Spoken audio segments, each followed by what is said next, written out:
Nós estamos estudando João, mas eu queria dar um breve intervalo para nós estudarmos, eu ainda não sei em quantos domingos, mas para nós estudarmos algo que é fundamental para a verdadeira fé cristã. Durante essa semana e preparando, nós vamos trabalhar só a introdução desse assunto. Para que alguém possa saber, possa conhecer qualquer coisa sobre o único e verdadeiro Deus, para que possa saber e conhecer qualquer coisa sobre o único e verdadeiro Jesus, o único e verdadeiro Espírito Santo, para que alguém possa conhecer e saber de verdade o que é o Evangelho, para que nós possamos saber quem nós somos, o que vai acontecer conosco quando essa realidade, nossa vida acabar. Qual é o significado dessa vida? Só existe uma base, uma única base. E essa base é a Bíblia, as Escrituras Sagradas. Os 39 livros do Velho Testamento, os 27 do Novo. Não há nenhuma outra fonte que forneça a verdade sobre nenhuma destas realidades. Não existe nenhuma outra. Nenhum outro documento, nem o Alcorão, que é o livro sagrado dos muçulmanos, nem o livro dos Mormons, que segundo eles é um outro evangelho de Jesus Cristo, nem o livro dos Espíritos, que rege a religião espírita, suas crenças, nem o livro dos Vedas, esse nós não conhecemos, mas é que determina vários ensinos da religião hindu. Não faz parte da nossa realidade, mas a Índia tem 1 bilhão de habitantes. Nem os diálogos de Confúcio, um pensador chinês do século V a.C., nem a revista Sentinela, que dita algumas regras para a religião dos Testemunhos de Jeová, nem os livros, os escritos de Ellen White, a profetisa do Adventismo, nem as bulas encíclicas e documentos ou a tradição do catolicismo romano equivalem à Bíblia. Aliás, todos esses documentos, em maior ou menor número e intensidade, de uma forma ou de outra, eles distorcem ou negam a suficiência da Bíblia. Daí então, nenhum líder religioso que distorça a Bíblia, seja um pastor, vocês sabem quem é esse pastor aí? Seja um ancião, seja um apóstolo, vocês sabem quem é esse apóstolo? Seja um bispo, seja um médium, seja um papa, qualquer um guru, ou um imã, o líder do islamismo, um mestre, qualquer líder religioso, não importa a sua configuração, que traga qualquer proposta contrária à Escritura, jamais deve ser aceito, recebido ou considerado por alguém que crê no Evangelho. O que é o Evangelho? A palavra Evangelho é boa notícia, boas novas. Uma boa notícia e boas novas para pecadores como eu e como vocês, que nascemos em pecado e que cometemos inúmeros pecados. Pecados são contra Deus, Deus santo, que não tem nada a ver com pecado. E por causa dos nossos pecados, nós estávamos separados desse Deus que é santo. Mas a Bíblia, que é a palavra desse Deus que é santo, e que é justo, e que é amor, graça e misericórdia, diz que esse Deus amou pecadores como eu e como vocês. E Ele nos amou tanto, de tal forma que significa que nós não conseguimos compreender esse amor, que Ele deu graça, o seu Filho, sem pecado, Deus encarnado, para morrer a pior das mortes, como exigência da lei de Deus, para pecadores como eu e como vocês. E lá naquela cruz, por amor, Ele levou os pecados daqueles por quem Ele morreu, para dar uma nova vida em sua ressurreição. E todos aqueles que creem nessa verdade vão se arrepender de seus pecados. E então passam a conhecer a Deus, passam a ser filhos de Deus por meio do Evangelho de Cristo. Qualquer ensino, portanto, que não esteja explicitamente claro na Bíblia, não deve ser aceito por um cristão. E atenção para cada um de nós, nem mesmo por um outro cristão que às vezes enganado traga um ensino contrário à Escritura. Não há nenhuma obrigação para nós de crer, aceitar e muito menos propagar qualquer coisa fora da Escritura. Por isso então, um dos pilares que a igreja parece que esqueceu, só a Escritura, que rege todos os outros 4 pontos. Somente a Bíblia é a nossa única regra de fé e prática para aqueles que verdadeiramente creram em Cristo. Não há outra fonte, nada nem ninguém. Mas há um problema, e é um problema muito grande. É que todos esses que eu citei, alguns mais, outros menos, de forma direta ou indireta, mencionam a Bíblia. Todos esses. As religiões fazem menção da Bíblia. Líderes religiosos fazem menção da Bíblia. E agora? Se alguém citar uma palavra, um versículo, um capítulo ou livro da Bíblia, se isso fosse garantia de que vem de Deus, o diabo estava de bem com Deus. Lucas capítulo 4, os versículos 9 a 11. E eu espero que pela graça você consiga entender a seriedade disso.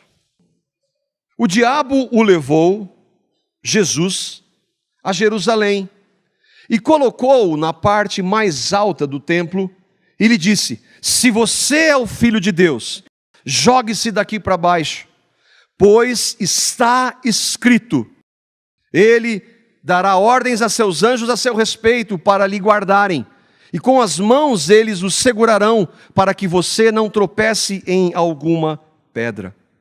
O que está acontecendo aqui? O diabo, na tentação de Jesus, quando Jesus vai ser preparado para o ministério, ele é então levado pelo diabo, o pai da mentira e o inimigo da palavra de Deus. E esse ser que faz de tudo para que nós saiamos do centro da palavra de Deus, usa a palavra de Deus para tentar o autor da palavra de Deus. O diabo usa um texto que se aplica a Cristo, que é o Salmo 9, os versículos 11 a 12. Aos seus anjos dará ordem. Quem dá ordem aos anjos? Ele, Cristo. O diabo pega um texto da Bíblia e usa esse texto para tentar Jesus, para fazer com que ele caia. Ele tenta enganar Jesus com a Bíblia. Que absurdo. Que estupidez para Satanás tentar Jesus. Mas o fato é que ele usa a Bíblia. E aqui ninguém pode negar que não esteja acontecendo isso. E ele usa de maneira distorcida para enganar. Foi só com Jesus? Não. Satanás faz isso desde o princípio. Desde o princípio, ele visa distorcer a palavra de Deus. E lá em Gênesis, capítulo 2, Deus havia criado o homem, dado tudo o que o homem precisava, tinha relacionamento com Deus, colocou-o neste planeta sem nenhuma realidade má, sem pecado, nenhum jardim. Nesse jardim havia várias árvores para que ele pudesse se alimentar, mas Deus deu uma ordem para ele de uma árvore ele não deveria comer. Isso não é figurado, isso não é metáfora, isso é literal. E no capítulo 2, nos versículos 16 a 17, nós lemos essa ordem que Deus dá ao primeiro homem, Adão, e diz assim: e o Senhor Deus deu a seguinte ordem ao homem: comerás livremente o fruto de qualquer espécie de árvore que está no jardim. Contudo, não comerás da árvore do conhecimento do bem e do mal, porque no dia em que dela comerdes, com certeza morrerás. Deus dá liberdade para ele comer de todos os frutos. Mas da árvore do conhecimento do bem e do mal, Deus disse: não coma. Se você comer, você vai morrer. E ali então, esse diabo que tentou Jesus, nós estamos voltando algum tempo, vai então conversar com Eva, mulher de Adão. No capítulo 3 de Gênesis, nos versículos 4 a 5, o diabo aqui, personificado na serpente, diz: a serpente então alegou à mulher: com toda certeza não morrereis. Deus falou: com certeza você vai morrer. E o diabo diz: com certeza não morrereis. Ora, Deus sabe que no dia em que dele comerdes, os vossos olhos se abrirão, e vós, como Deus, sereis conhecedores do bem e do mal. O diabo só mentiu aqui. Ele só mentiu. Ele disse: como Deus, vocês vão ser conhecedores do bem e do mal.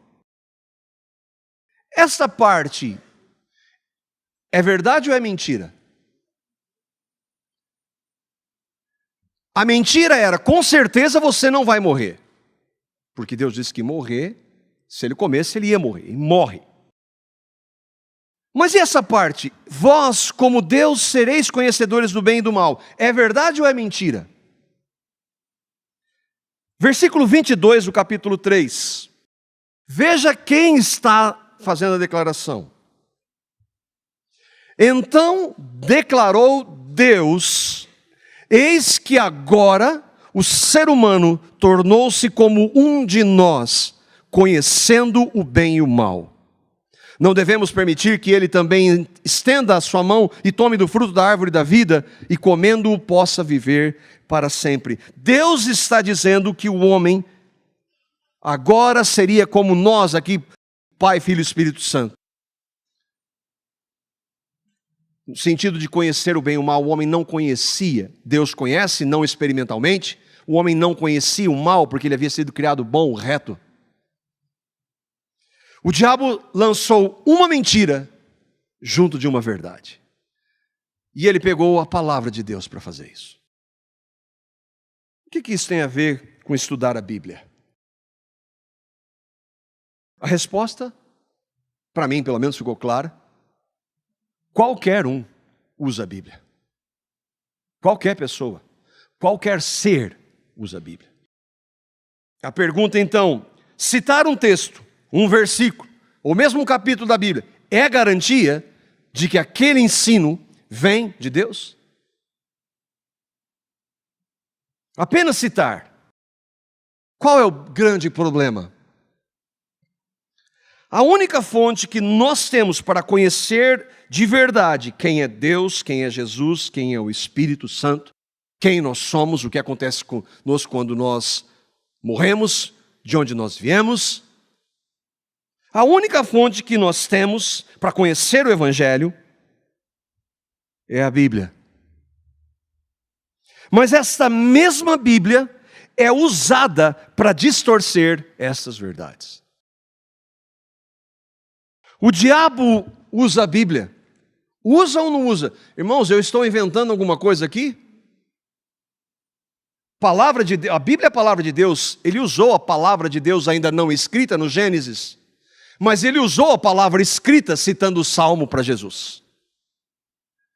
E o que nós podemos perceber é que ele conhece a Bíblia. Mas não é só o diabo que usa. Pastores, ou entre aspas, pastoras, anciãos usam.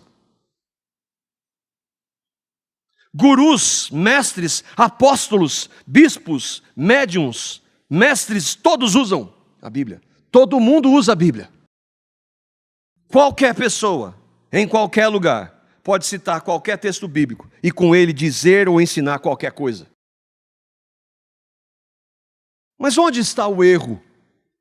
Diante dessa realidade, como nós podemos, então, discernir para não sermos enganados? É claro que há por trás dessa realidade nem sempre o diabo, mas há falsos profetas. Há aqueles que hoje, talvez em boa parte, como Paulo diz em 2 Coríntios capítulo 4, 2, mercadejam a palavra, fazem da palavra de Deus negócio. Mas eu creio que a maioria erra por uma razão que o próprio Senhor Jesus mostra. Em Mateus, no capítulo 22, no versículo 29. O que está acontecendo aqui? Os saduceus, assim como fariseus, essênios, zelotes, eram um segmento do judaísmo. Os saduceus, de acordo com a palavra de Deus, não acreditavam, por exemplo, na ressurreição. Eles eram judeus, mas não crendo em ressurreição. Eles não eram genuinamente judeus que criam em Deus. Eles vão conversar com Jesus sobre ressurreição, porque eles não criam em ressurreição, então eles acham que vão fazer uma pegadinha com Jesus, assim como os fariseus queriam fazer às vezes pelo sábado. E então eles trazem uma sugestão para Jesus. É o seguinte: um irmão casou com sua mulher e ele morreu. Havia a lei do levirato que dizia que a família deveria cuidar daquela mulher, porque era viúva. O irmão desse que morreu casa com ela, mas ele morre também. Essa mulher é chamada viúva negra. E passam depois 7 que casam e morrem. Aí a pergunta deles: na ressurreição, essa mulher vai ser esposa de quem? Eles não estavam interessados, pois não criam na ressurreição. Mas o que nos interessa é o que o Senhor Jesus diz aqui no versículo 29, no capítulo 22 de Mateus. E aqui está o erro. Jesus, porém, respondendo, disse-lhes, a eles os saduceus: errais, não conhecendo as Escrituras, nem o poder de Deus. O erro deles era não ler a Bíblia? Não, saduceus eram o grupo da elite judaica, conheciam muito de Bíblia. Eles não aceitavam todos os livros, mas o Pentateuco eles conheciam muito e muito bem. O erro deles não era ler a Bíblia, eles conheciam. Mas o erro então deles era que a sua compreensão estava totalmente equivocada.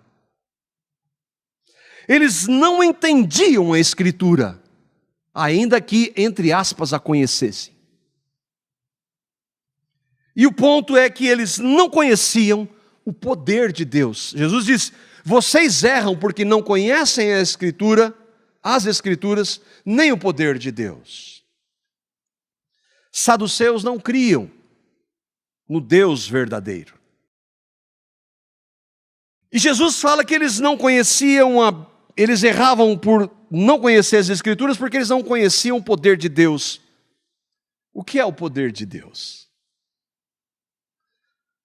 A palavra fala de manifestações do poder de Deus de várias formas. Mas a maior manifestação do poder de Deus já apresentada está lá em Romanos, no capítulo 1, versículo 16. Quando Paulo, um ex-fariseu, doutor da lei, e que não a entendia também, um dia o poder de Deus foi revelado. Aí ele começou a entender a Bíblia. Paulo diz em Romanos capítulo 1, versículo 16: porque eu não me envergonho do evangelho de Cristo.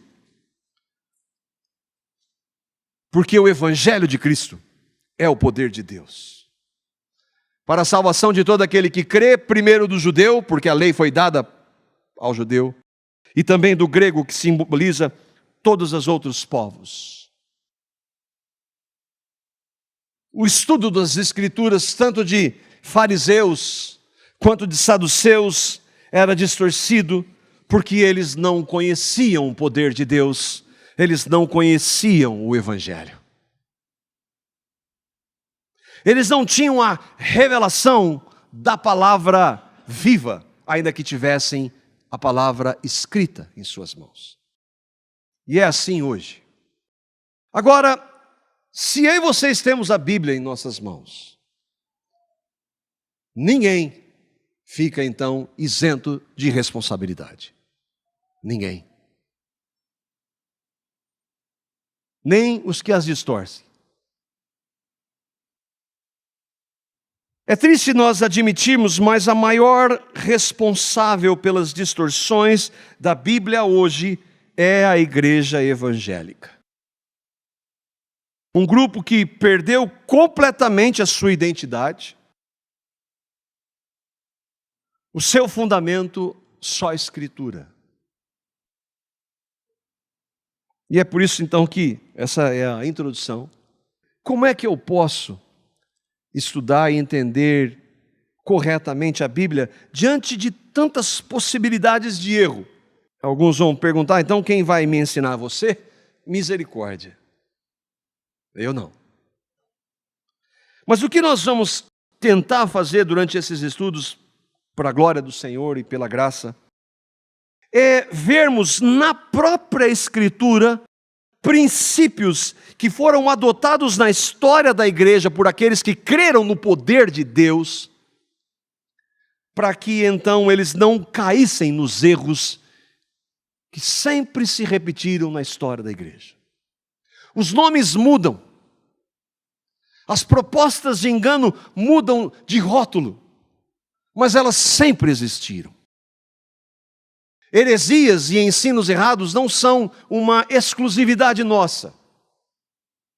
A Bíblia fala em todos os livros do Novo Testamento sobre isso. Como nós podemos então estar isento deles? Primeiro ponto é que se você e eu cremos no poder de Deus, que é o Evangelho. Se não crê, vai ser enganado. Quem não crê no Evangelho vai ser enganado. Porque na realidade já está enganado. Não tem a salvação. Não crê em Cristo como Senhor, Salvador, como aquele que pode transformar nossa realidade. Durante os estudos eu vou usar citações abertas de líderes religiosos, que estão para todo mundo ver, e compará-las com a Bíblia. Os erros que nós vamos ver são erros fundamentais, na base. Há diferenças entre irmãos? Sim. Mas nós vamos ver erros que erram na base, que a palavra de Deus não permite. E cada um de nós vai julgar. Você vai considerar. Porque eu preciso estar diante de Deus, vocês precisam estar diante de Deus para examinar o que vocês e que eu ouço. Nós precisamos examinar o que nós lemos. Meu desejo para alguns desses líderes é que eles se arrependessem. Quando eu vejo Jesus tratando com 3 das 7 igrejas no Apocalipse, Jesus chama os anjos daquelas igrejas para tratar de erros com elas. E ali há erros enormes.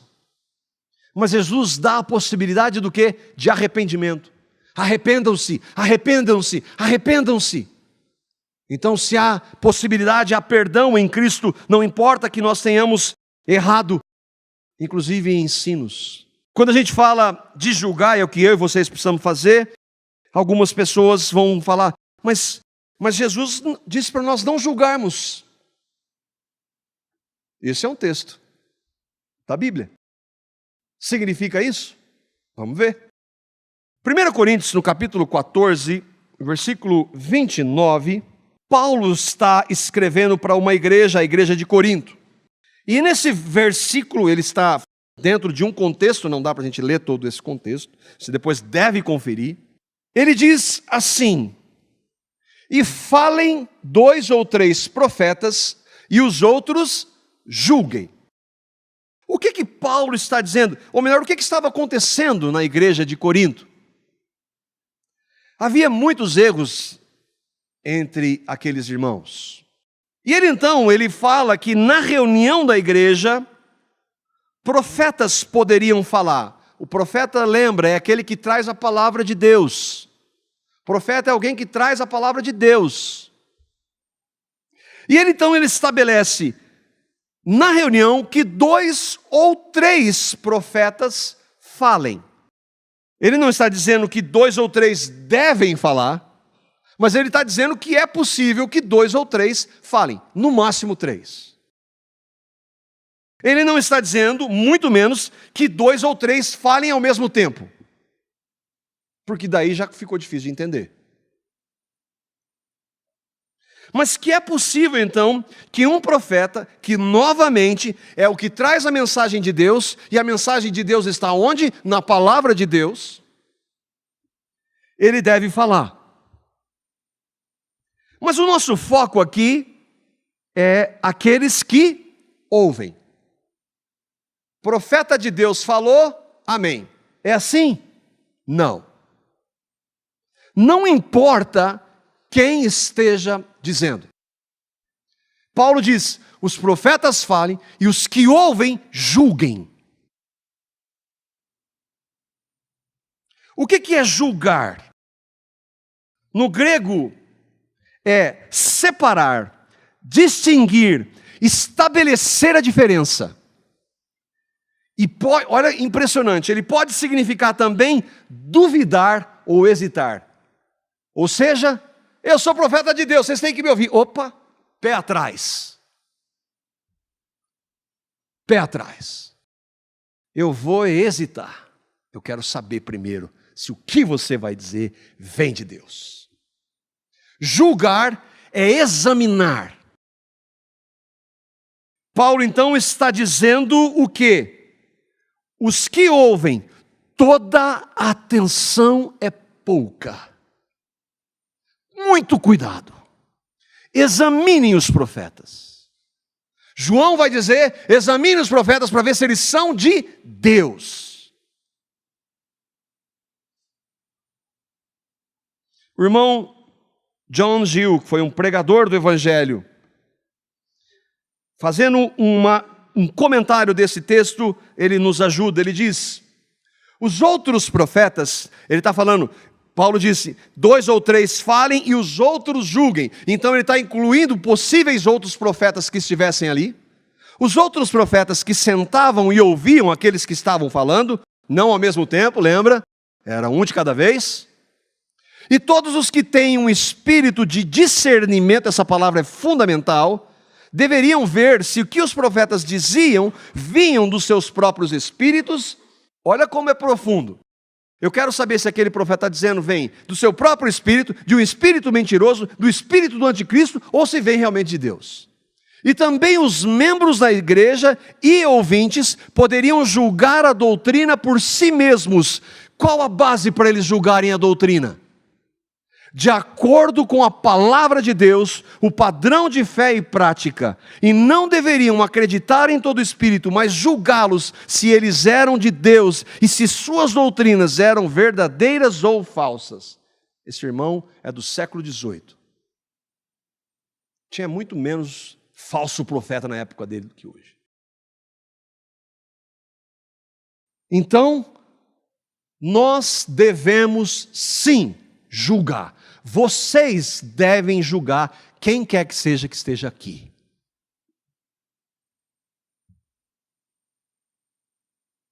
Com base no quê? Nós já vimos o irmão John Gill falando. Mas vamos para a palavra. Não vamos ficar no irmão de vai que ele está inventando isso. Paulo, em Atos, no capítulo 17, um texto que eu espero que vocês conheçam, os versículos 10 e 11. Esse texto ele sempre me fascina. Primeiro porque simplesmente quem está pregando é o apóstolo Paulo. E ele havia passado, Paulo, lembra que Paulo, nós acompanhamos nas viagens de Paulo, ele ia para vários lugares, pregava o evangelho, plantava uma igreja, e ele havia passado pela cidade de Tessalônica, pregado o evangelho lá, e agora ele está em Bereia. E o texto então diz, nos versículos 10 a 11, diz assim: E logo os irmãos enviaram de noite Paulo e Silas a Bereia. E eles, chegando lá, foram à sinagoga dos judeus. Ora, estes foram mais nobres do que os que estavam em Tessalônica, porque de bom grado receberam a palavra, examinando cada dia nas Escrituras se estas coisas eram assim. O que está acontecendo aqui? Paulo e Silas vão pregar. Iam pregar nas casas e usavam a sinagoga, como judeus que eles eram, para converter os judeus, pregar o evangelho para judeu. Quando Paulo ia ao sábado na sinagoga, não é porque ele guardava o sábado, ele ia no sábado porque os judeus se reuniam no sábado para pregar para eles o evangelho. Então eles estavam, Lucas está escrevendo Atos, Lucas viajou com Paulo muitas vezes, e então eles estavam ouvindo Paulo e Silas. O que eles estavam fazendo? Julgando. Mas esse é o apóstolo Paulo, e daí?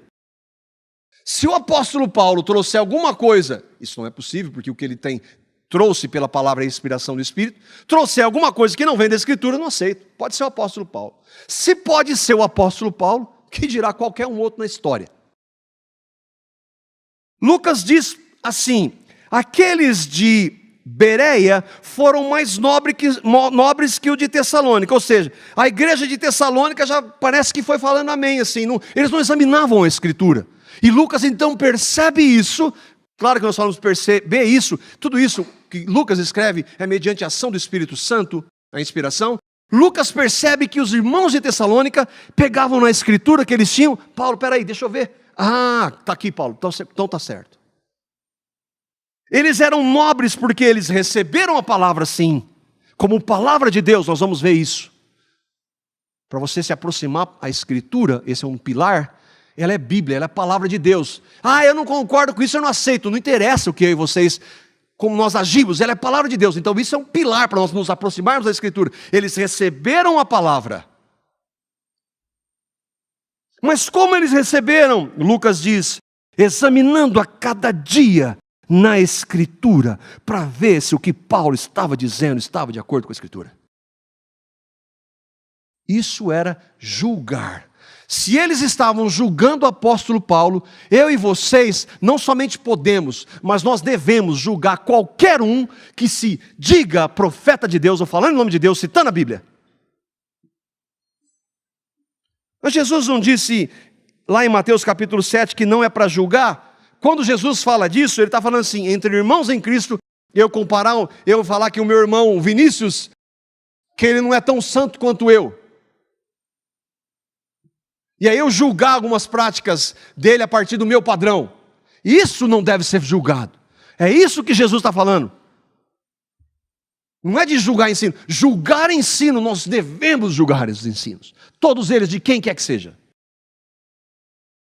Como alguém vai examinar quem quer que esteja falando, se não julgar? Não dá.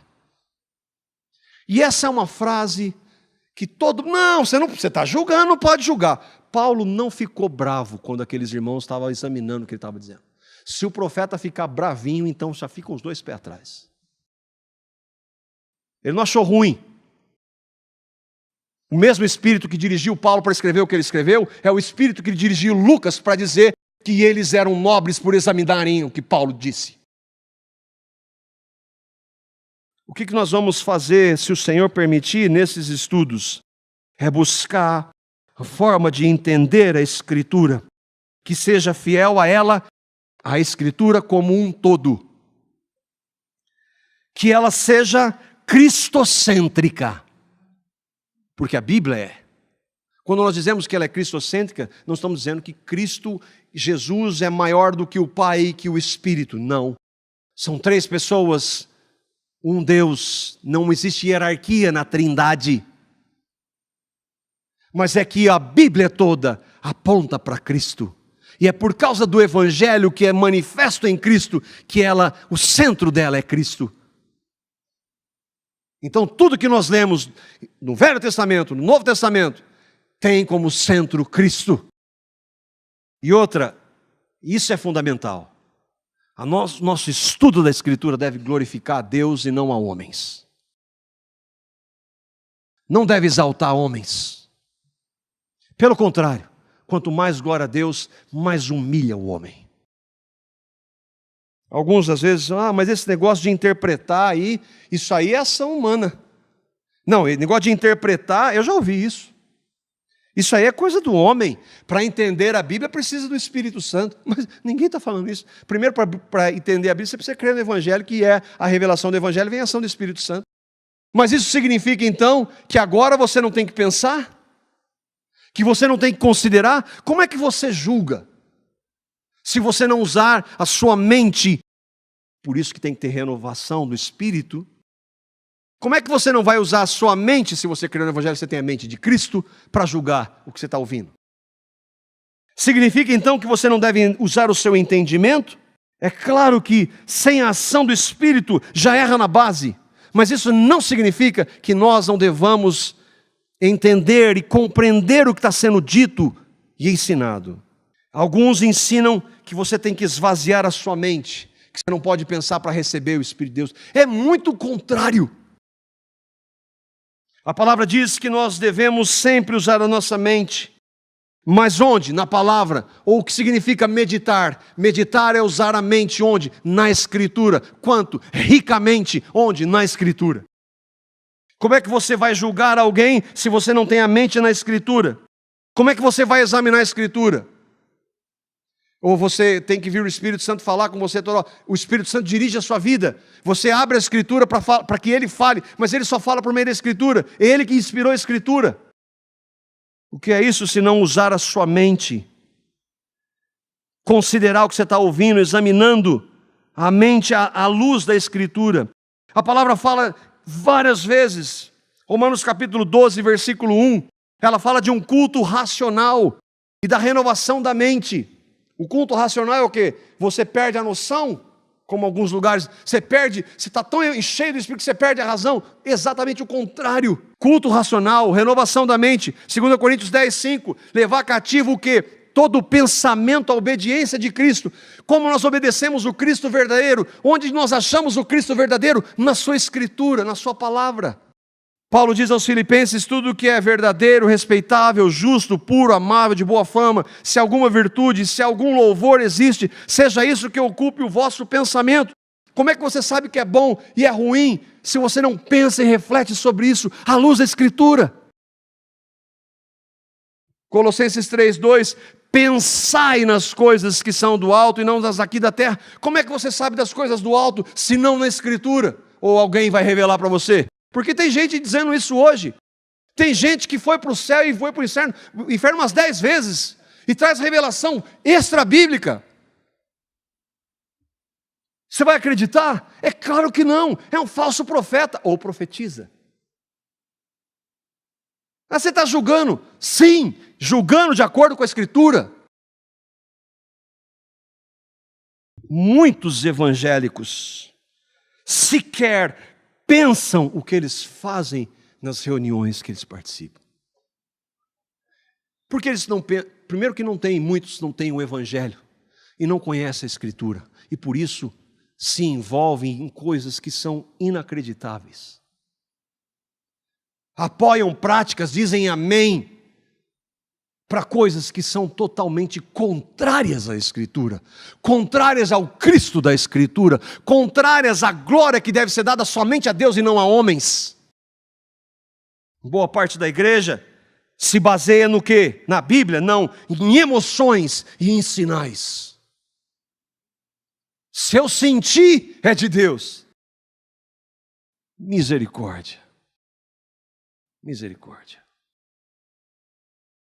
Alguns vão dizer, então isso aí, essa religiosidade fria, né? É tudo racional. Onde está o Espírito Santo? O Espírito Santo de Deus, irmãos, está em você ouvir que Deus amou você, sendo quem você é, e Deus, seu Filho, por amor e de graça. Isso mexe com aqueles que creem. Isso nos emociona? Claro que sim. Mas é a emoção que determina? Não. É a palavra. Porque as nossas emoções, elas variam.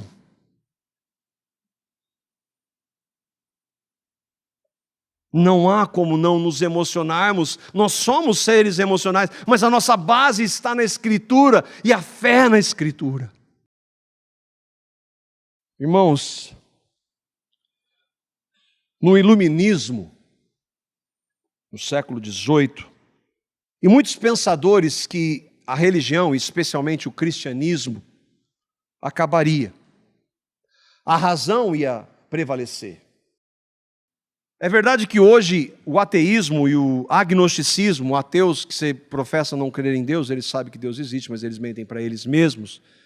E os agnósticos dizem que não é possível conhecer a Deus. Isso tem crescido. Mas a espiritualidade e a religiosidade continuam crescendo. E graças a Deus, apesar de nós, muitos ouviram do nome de Jesus. Apesar de dizer que ia acabar. Mas, irmãos, por outro lado, e eu creio que isso é bem mais nocivo, o cristianismo de hoje, especialmente no Ocidente, se tornou um sincretismo. Sincretismo é mistura de religiões. O que predomina não é o genuíno evangélico, o evangelho. E o pior é que isso é muito variado, é eclético.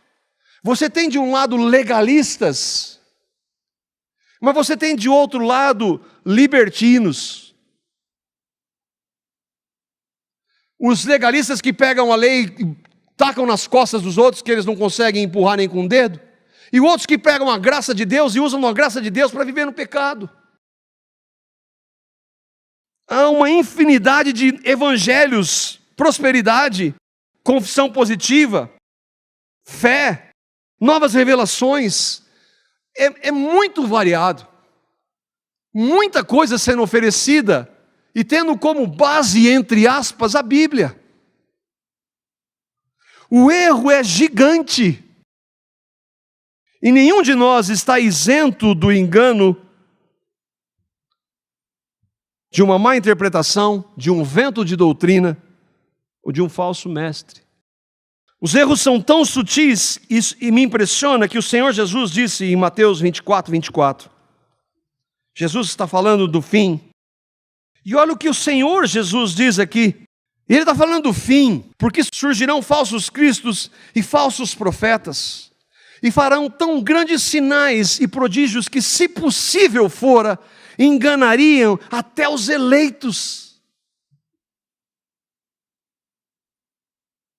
De acordo com o Senhor, não é possível enganar sempre ou totalmente os eleitos. Mas às vezes, nós, por não examinarmos a Escritura, não andarmos em comunhão, nós acabamos dando ouvido para um ou outro ensino. Aqueles que verdadeiramente creem que são eleitos de Deus, eles não vão permanecer. Mas os danos que isso traz para a igreja, para famílias, são graves. E outra, se Jesus está dizendo que se fosse possível enganar os eleitos, Ele está dizendo isso para quem? Para nós, para a igreja. Ele está dizendo que o ensino, ele é muito camuflado, o falso ensino. Ele tem falsa piedade, mas ele é falso. E como nós vamos conseguir discernir e entender se não examinarmos as Escrituras da forma correta? O fato, irmãos, é que diante de tanto engano, só há uma maneira de identificar quem são os verdadeiramente eleitos. São aqueles que permaneceriam nas Escrituras, centradas em Cristo e para a glória de Deus. Só por meio das Escrituras, irmãos, nós vamos conhecer o verdadeiro Deus. Só por meio das Escrituras nós vamos conhecer o verdadeiro Jesus, o verdadeiro Espírito Santo. Saber quem nós somos, que, por exemplo, nós não somos boas pessoas. Só por meio da Escritura. Nenhuma religião, nenhum líder, nenhum outro documento que estejam contrários à Escritura podem nos conduzir à verdade. E eu queria terminar com o Salmo 119, que é um salmo que fala da palavra de Deus de maneira tão maravilhosa. Salmo 119, os versículos 97 a 105, e nós terminamos aqui. Irmãos, olha como é rico esse salmo, e como ele fala da palavra. Leia aqui, leia como palavra de Deus, toda a Escritura. Ó, quanto amo a tua lei, é a minha meditação em todo dia. Tu, pelos teus mandamentos, me fazes mais sábio do que os meus inimigos, pois estão sempre comigo. Tenho mais entendimento do que todos os meus mestres, porque os teus testemunhos são a minha meditação. Entendo mais do que os antigos, porque guardo os teus preceitos. Desviei os meus pés de todo o caminho mau para guardar a tua palavra. Não me apartei dos teus juízos, pois tu me ensinaste. Ó, quão doces são as tuas palavras ao meu paladar, mais doces do que o mel à minha boca. Pelos teus mandamentos alcancei entendimento, por isso odeio todo falso caminho. Lâmpada para os meus pés é a tua palavra, e luz para o meu caminho. Irmãos, que pela graça de Deus, nós estejamos entre aqueles, os eleitos, que não serão enganados. Mas isso, qual é a evidência? Que nós precisamos buscar o Senhor, e o Senhor dá a Escritura. Que Ele, pela sua graça, misericórdia e amor para conosco, não permita que nós nos desviemos e sejamos enganados.